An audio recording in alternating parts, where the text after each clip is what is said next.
우리 함께 찬송하겠습니다. 찬송가 20장 함께 찬송합니다.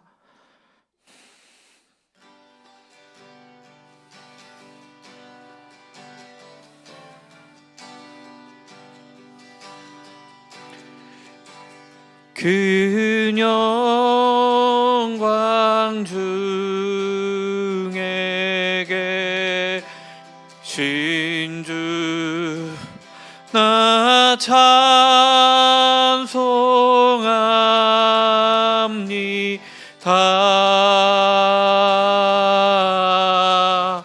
영원히 계신 주 이름 나 찬송합니다.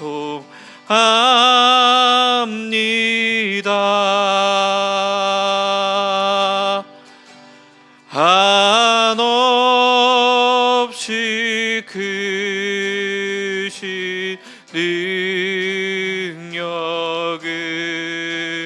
나 찬송합니다.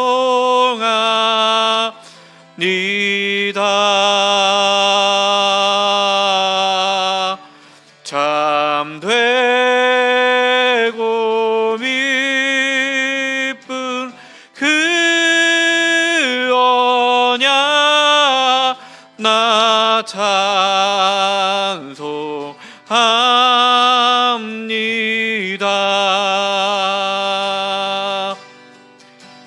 온 천지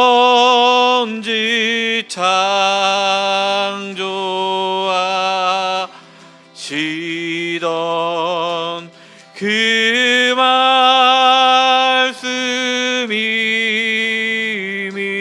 서 영원히 변치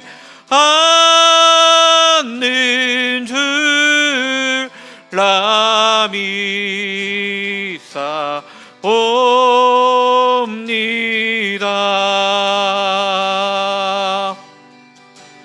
그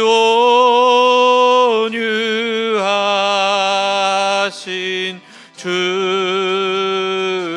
음성 날 불러주시고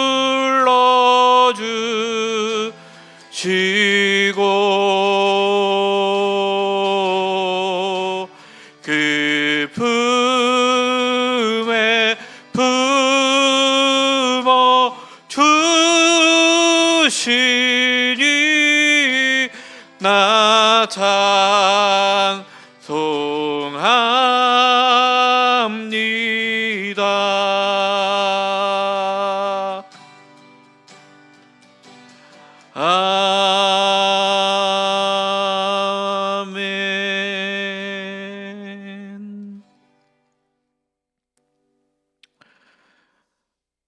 아멘.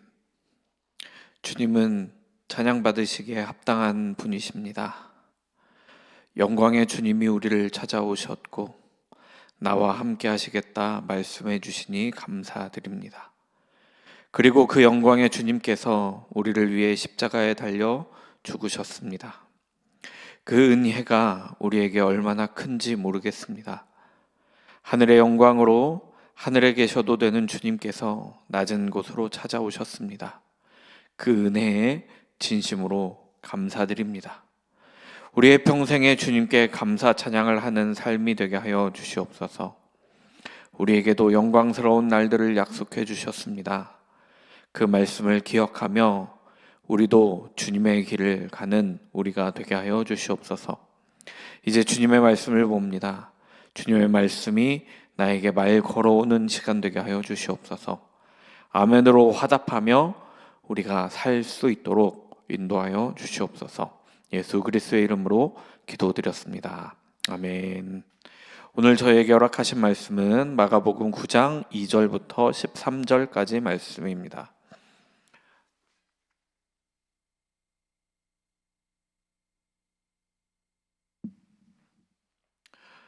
마가복음 9장 2절부터 13절까지 말씀입니다. 함께 한 목소리로 읽겠습니다. 엿새 후에 예수께서 베드로와 야고보와 요한을 내리시고 따로 높은 산에 올라가셨더니 그들 앞에서 변형되사 그 옷이 광채가 나며 세상에서 빨래하는 자가 그렇게 희게 할 수 없을 만큼 희어졌더라. 이에 엘리야가 모세와 함께 그들에게 나타나 예수와 더불어 말하거늘 베드로가 예수께 고하되 랍비여 우리가 여기 있는 것이 좋사오니 우리가 초막셋을 짓되 하나는 주를 위하여 하나는 모세를 위하여 하나는 엘리야를 위하여 하사이다 하니 이는 그들이 몹시 무서워하므로 그가 무슨 말을 할지 알지 못함이더라. 마침 구름이 와서 그들을 덮으며 구름 속에서 소리가 나되 이는 내 사랑하는 아들이니 너희는 그의 말을 들으라 하는지라.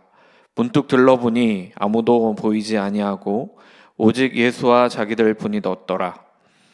그들이 산에서 내려올 때에 예수께서 경고하시되 인자가 죽은 자 가운데서 살아날 때까지는 본 것을 아무에게도 이르지 말라 하시니 그들이 이 말씀을 마음에 두며 서로 문의하되 죽은 자 가운데서 살아난다는 것이 무엇일까 하고 이에 예수께 묻자와 이르되 어찌하여 서기관들이 엘리야가 먼저 와야 하리라 하나이까. 이르되 엘리야가 과연 먼저 와서 모든 것을 회복하거니와 어찌 인자에 대하여 기록하기를 많은 고난을 받고 멸치를 당하리라 하였느냐. 그러나 내가 너희에게 이르노니 엘리야가 왔으되 기록된 바와 같이 사람들이 함부로 대우하였느니라 하시니라. 아멘. 담임 목사님께서 자주 말씀하시는 것이 있습니다. 기독교는, 교회는 하나님께서 먼저 우리를 찾아왔다 하고 말씀합니다. 생각해보면 늘 하나님께서 먼저 찾아오셨습니다. 우리가 먼저 예배한 것이 아닙니다. 우리가 결코 하나님을 먼저 선택하지 않았습니다. 늘 우리에게 은혜가 먼저 베풀어져 있었습니다. 먼저 우리를 창조하시고 사랑해 주셨습니다. 지금도 하나님께서는 우리에게 먼저 찾아오고 계십니다. 우리가 예배하고 있는 것 같지만 주님께서 먼저 우리를 찾아오셨습니다. 오늘 우리가 살펴볼 변화산 사건은 하나님께서 우리에게 말씀해 주시는 것 같습니다. 예수님께서 하나님의 아들이니 그의 말을 따라야 한다 하고 말씀하고 계신 것 같습니다. 오늘 주시는 주님의 말씀에 주님 주시는 은혜가 우리에게 있기를 간절히 소망합니다. 어제 우리가 살펴봤던 말씀 빌립보 가이사랴에서의 그 베드로의 신앙 고백 이후에 엿새가 지났다라고 말씀하고 있습니다. 엿새가 지나고 예수님께서는 베드로와 야고보와 요한을 데리시고 높은 산에 올라가셨습니다. 이 세 명의 멤버는 예수님의 제자 그룹 중에서도 가장 핵심 멤버로 손꼽혔습니다. 예수님께서 많은 곳에서 이 세 명과 함께 하셨습니다. 예수님과 더 많은 시간을 함께 했던 사람들이고 예수님과 더 가까울 수밖에 없었던 사람들이었습니다. 예수님도 이 세 명과 함께 예수님도 이 세 명을 가깝게 여기셨을 겁니다. 그들에게 더 많은 것을 가르쳐 주었습니다. 또 더 많은 것을 보여주셨습니다. 그러나 그들도 여전히 부족했습니다. 그들도 아직 부족했습니다. 그 부족함으로 인해 지난 빌립보 가이사랴의 고백이 나왔습니다. 그리고 인자의 고난받음에 대해서 말씀하셨을 때에 그 행동이 나왔었던 것입니다. 그리고 앞으로도 계속해서 제자들의 부족함은 드러나고 있습니다. 예수님께서는 제자들을 데리시고 산에 올라갑니다. 마치 모세가 시내산에 올라가는 것과 비슷합니다. 구름이 내려앉아 하나님의 영광이 드러난 시내산에 오르는 모세였습니다. 그리고 지금 이 변화산에도 구름이 보입니다. 그리고 지금 하나님의 영광이 드러나 보이는 이 높은 산에 예수님께서는 오르셨습니다. 그곳에서 예수님은 변형되셨습니다. 이 변형되다라는 단어는 메타모르포라는 단어입니다. 변화하다, 바꾸다라는 뜻을 가지고 있습니다. 예수님의 모습이 변화된 것입니다. 예수님께서 새 하늘과 새 땅의 형체를 입은 것이라고 보는 신학자도 있습니다. 이 3절에 그 모습을 묘사하고 있긴 합니다. 그러나 분명한 것은 완전한 묘사는 아닐 겁니다. 분명한 것은 영광스러운 모습으로 변형되었다 하는 겁니다. 3절에 예수님의 이 변형된 모습에 대해서 말씀하고 있는데 주로 옷에 대한 이야기들을 하고 있습니다. 그 옷이 광채가 나며 세상에서 빨래하는 자가 그렇게 희게 할 수 없을 만큼 매우 희어졌더라. 아멘. 흰 옷은 하늘의 상징입니다. 의인의 상징입니다. 하나님 나라의 상징입니다. 묵시 문헌들에 의하면 의인들이 하나님의 나라에서 입는 옷을 흰 옷이다라고 말을 합니다. 또 다니엘서에는 하나님의 옷이 눈처럼 희다 하고 묘사하고 있습니다. 그러니까 예수님의 모습이 이 세상의 모습은 아니라는 것입니다. 하나님의 신성을 표시하는 것이기도 하면서 동시에 하나님 나라의 백성에 대한 말씀이기도 한 것입니다. 제가 얼마 전에 알게 된 것이 있습니다. 나이가 점점 들어가면서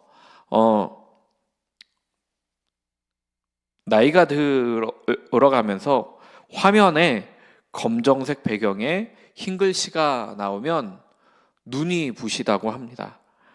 그러니까 어른들이 많이 오는 곳에는 PPT 화면을 그렇게 만들면 안 된다라는 글을 본 적이 있습니다. 왜냐하면 그 하얀색 글씨, 검정 화면의 하얀색 글씨로 인해서 눈이 너무 부시기 때문입니다.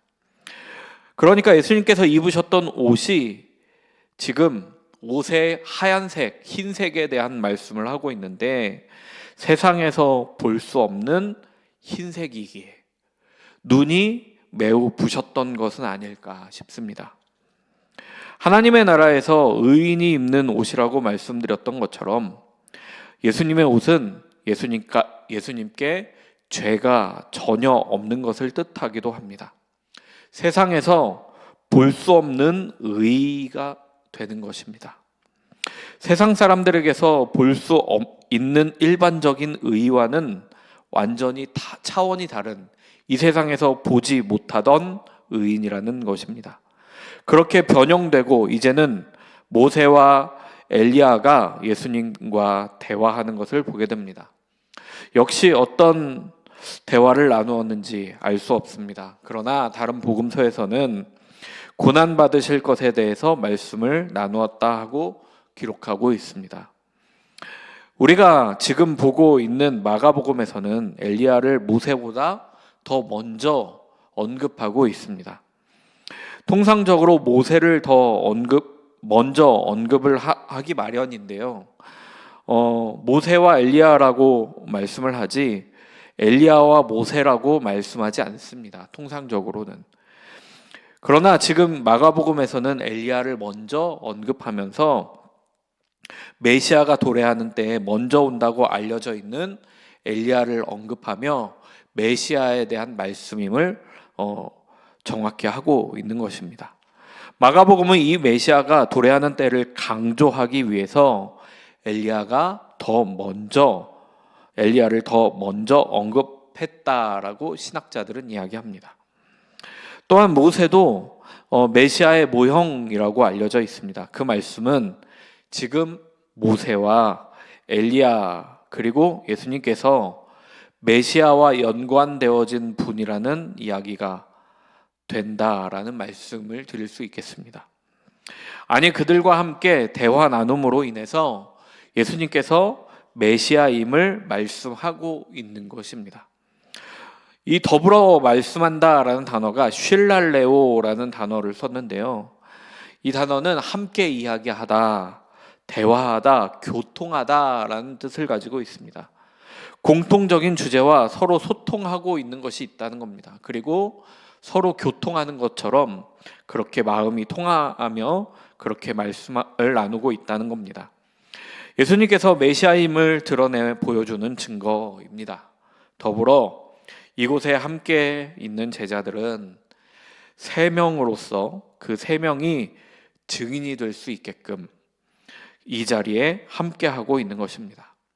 그것을 본 베드로가 예수님을 랍비어라고 부릅니다. 랍비라는 말은 통상적으로 율법의 스승에게 붙이는 칭호입니다. 나의 큰 자라는 뜻의 랍비라는 말은 그래서 높은 지위를 가지고 있는 사람에게도 쓰였던 칭호였습니다. 랍비라는 예수님에 대한 칭호는 복음서를 제외하고는 볼 수가 없는데요. 왜냐하면 이 칭호가 신앙적인 칭호가 아니기 때문입니다. 복음서 이외에는 그래서 볼 수가 없습니다. 베드로는 나의 큰 자 랍비어라고 말하면서 초막 셋을 짓자라고 말합니다. 제안합니다. 초막을 짓자 하고 말하는 것보다 더 먼저 말하는 것이 있습니다. 그것은 여기 있는 것이 좋사옵니다 하는 말입니다. 여기가 좋다라는 말입니다. 지금 엘리야와 모세와 예수님과 함께 있는 이 시간이 좋다 하고 말하고 있습니다. 마치 황홀경에 빠져서 환상을 보는 것처럼 그렇게 좋습니다. 좋다라고 말합니다. 이 좋다라는 말이 칼로스라는 단어로 쓰였는데요. 이 단어는 아름답다, 선하다라는 뜻을 가지고 있습니다. 가치 있다라는 뜻을 가지고 있습니다. 칼로스는 구약 성경이 쓰인 히브리어에서는 토부라는 아고 쓰이는 말입니다. 보시기에 좋았더라 하고 하나님께서 말씀하시는 그 토부가 헬라어로 쓰일 때는 이 칼로스라는 단어로 쓰였습니다. 지금 베드로가 좋다 하고 말합니다. 자기가 판단하여 좋다는 겁니다. 베드로에게는 지금 여기 있는 것이 매우 좋은 시간이라고 말하고 있습니다. 이 초막은 주로 초막절에 짓는 초막을 말하는데요. 초막절은 출애굽 때에 애굽에서 나와 광야에서 초막을 짓고 생활했던 것을 기념하는 기쁨의 절기입니다. 그러니까 애굽으로부터의 구원에 기뻐하는 겁니다. 지금 초막을 짓자고 말하는 것은 메시아로 인한 구원에 기뻐한다는 말일 수도 있습니다. 지금 베드로는 환희에 넘쳤습니다. 산 위에서 예수님과 엘리야와 모세와 함께 있는 것이 마치 천국 같았습니다. 이곳에 머물기를 원하고 있습니다. 세상으로부터의 구원과 같이 느껴졌을지도 모르겠습니다. 그래서 초막을 짓자 하고 말합니다. 또 어떤 학자는 이 초막절이 출애굽의 구원을 뜻하니, 애굽으로부터의 구원을 뜻하니 초막을 짓고 로마로부터 독립을 위한 전쟁을 준비해야 한다 하고 말하는 학자도 있습니다. 6절에서는 베드로의 말을 부정적으로 말씀하고 있습니다. 무서워함으로 그가 무슨 말을 할지 알지 못하였기 때문이다 라고 말씀하고 있습니다. 그런데 이상한 것은 5절에서는 우리가 여기 있는 것이 좋사오니 하고 말을 이어간다라는 것입니다. 6절은 마가가 제자들의 상태에 대한 설명을 하고 있는 구절입니다. 베드로와 제자들이 알지 못함으로 인해서 두려워하고 있다는 것을 말씀하고 있습니다. 예수님에 대해서 그리고 고난받는 길에 대해서 알지 못하기에 두렵습니다. 이제 산에서 내려가면 예수님께서 고난의 길로 가시게 됩니다. 세상에서 영광을 얻는 길이 아닙니다. 지금 변화산에 있는 것은 마치 영광을 얻은 것 같습니다. 하나님께서 기뻐하시는 길, 십자가의 길, 고난의 길을 가야 합니다. 그 보이지 않는 고난의 길이 그들에게는 두렵게 작용했는지도 모르겠습니다. 그러니 지금 이곳 환희의 자리, 아름다워 보이고 영광스럽게 보여지는 이 자리에 머무르고 싶다 하고 말하고 있는 겁니다. 마치 천국과 같은 이 자리에서 오래 살고 싶습니다 하고 말하고 있는 겁니다. 그때 구름 속에서 하나님의 말씀이 들려옵니다. 그 구름은 하나님의 임재를 상징합니다. 모세가 올랐던 시내산도 구름이 있었습니다. 구름 속에서 하나님은 말씀하셨습니다. 이는 내 사랑하는 아들이다 하고 말씀합니다. 예수님에 대해서 제자들에게 말씀하시는 겁니다. 하나님의 아들이라고 말씀하시면서 동시에 하나님께서 보내신 메시아이심을 선포하고 있는 것입니다. 베드로는 베드로 후서에서 하늘에서 들려오는 하나님의 소리, 이는 내 사랑하는 아들이니 하는 말씀을 들었다라고 고백하고 있습니다.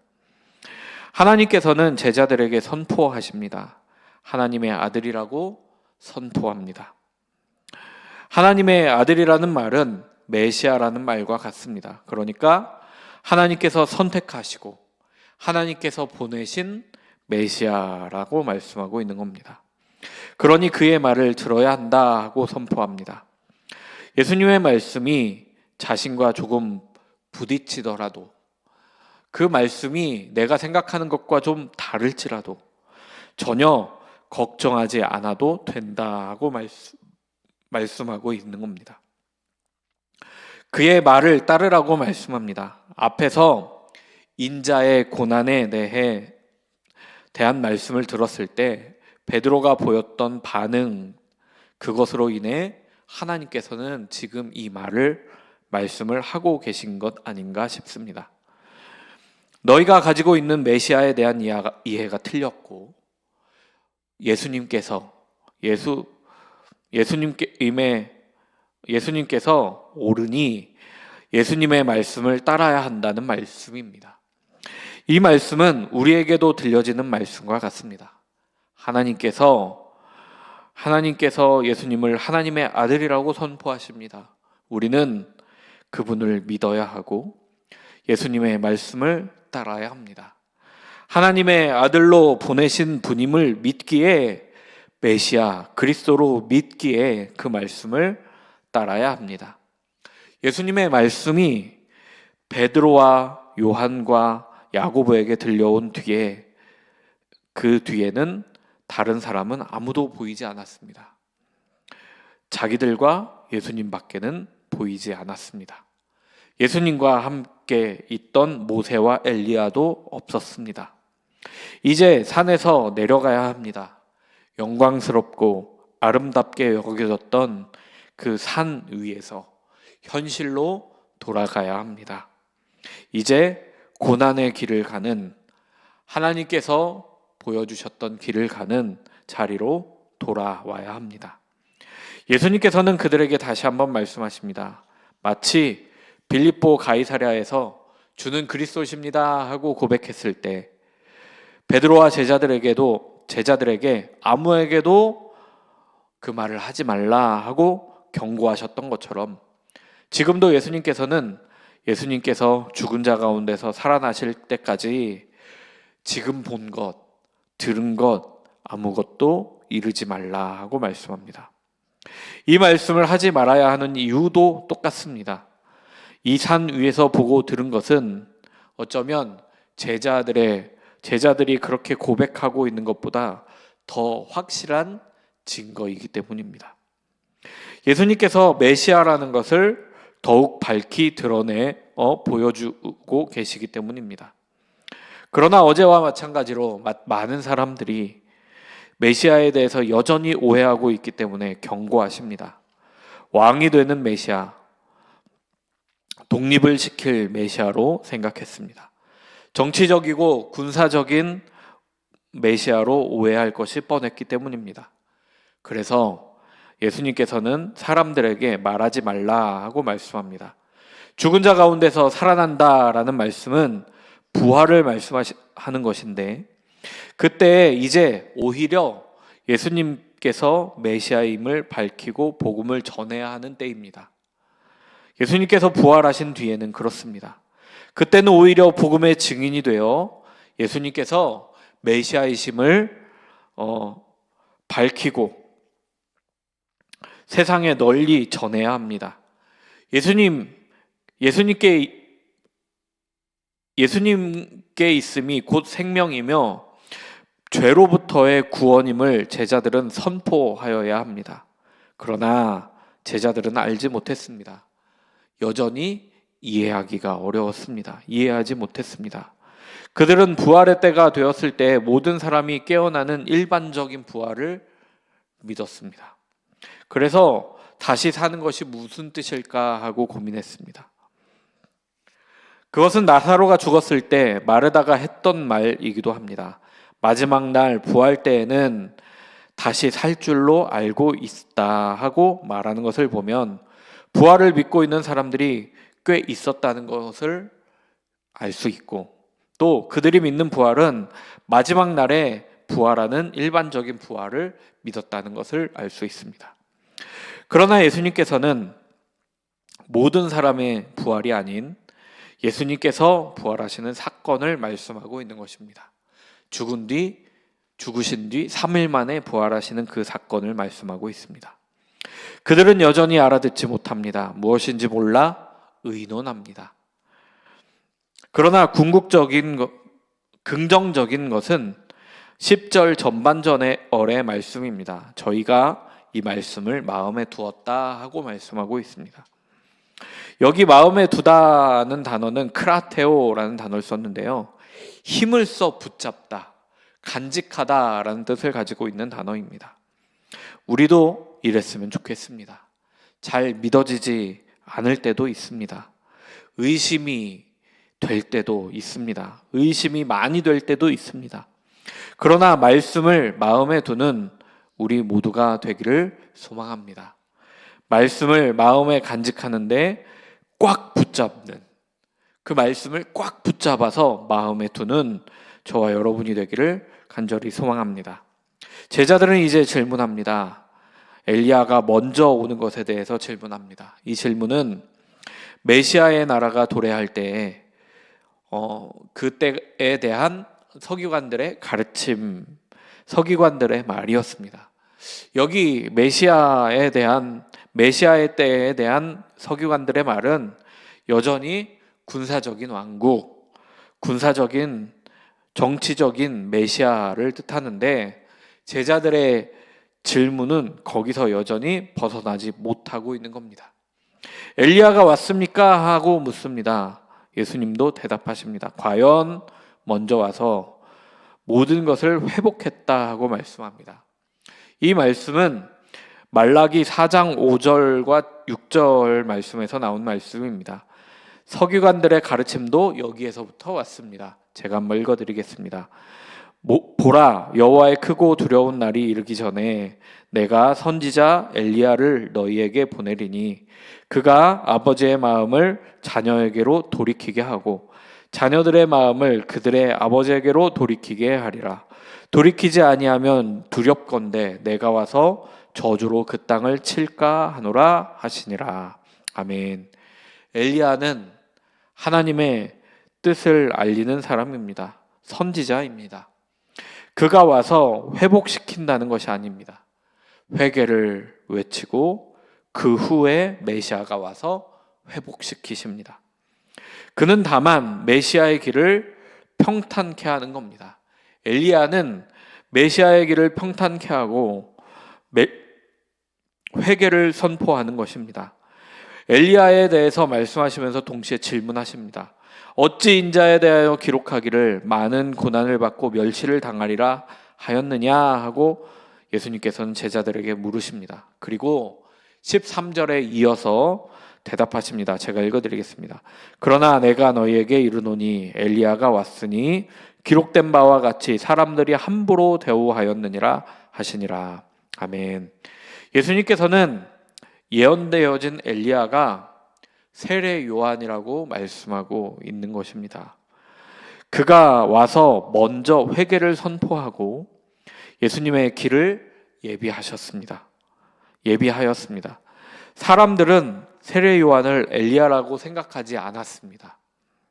아무도 모르는 새에 메시아의 때는 도래하고 있는 것입니다. 그러나 엘리야라고 말씀하시는 세례 요한도 고난을 받고 헤롯에게 죽임을 당했습니다. 예수님도 죽임을 당할 것을 말씀하고 있는 것입니다.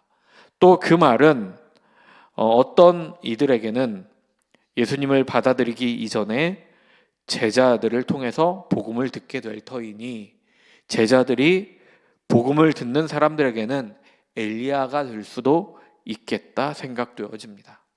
그러니까 예수님의 부활과 승천 이후에 예수님께서 그리스도이심을 전하는 제자들 역시 고난당하고 죽임을 당하는 사람들도 있을 것이다 하고 말씀하고 있는 것처럼 보입니다. 예수님은 하나님의 아들이십니다. 우리는 그것을 믿어야 합니다. 예수님의 행적이 나의 뜻과 마음과 다르더라도 우리는 예수님을 믿어야 합니다. 그 길이 곧 생명으로 나아가는 길입니다. 또한 그 말씀을 따라야 합니다. 하나님께서 제자들에게 말씀하시고 또 우리에게 말씀하시는 것입니다. 이는 내 사랑하는 아들이라. 그러니 너희는 그의 말을 따라야 한다 하고 말씀하십니다. 그 길이 고난의 길일지라도 그 길이 나의 이익과 무관한 길일지라도 그럼에도 불구하고 예수님과 함께 걸어가는 저와 여러분이 되기를 간절히 소망합니다. 하나님께서는 우리에게 말씀하십니다. 이는 내 사랑하는 아들이라 너희는 그의 말을 들으라. 그 말씀을 듣는 우리가 되기를 간절히 소망합니다.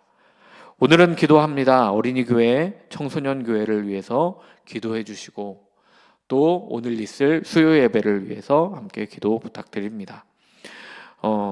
이금열 권사님 재활을 위해서 계속해서 기도해 주시고 오늘 입원하게 되시는 남궁년 집사님 위해서 또 금요일에 수술을 위해서도 기도 부탁드립니다. 사랑의 하나님, 우리에게 찾아오셔서 우리를 만나주시니 감사드립니다. 예수님께서 우리의 메시아이십니다. 하나님의 아들이십니다. 우리에게 그것이 온전히 믿어지는 역사가 있게 하여 주시옵소서. 주님의 말씀이 우리에게 찾아옵니다. 받아들여지고 그 말씀을 따르는 우리가 되게 하여 주시옵소서. 예수 그리스도의 이름으로 간절히 기도드렸습니다. 아멘.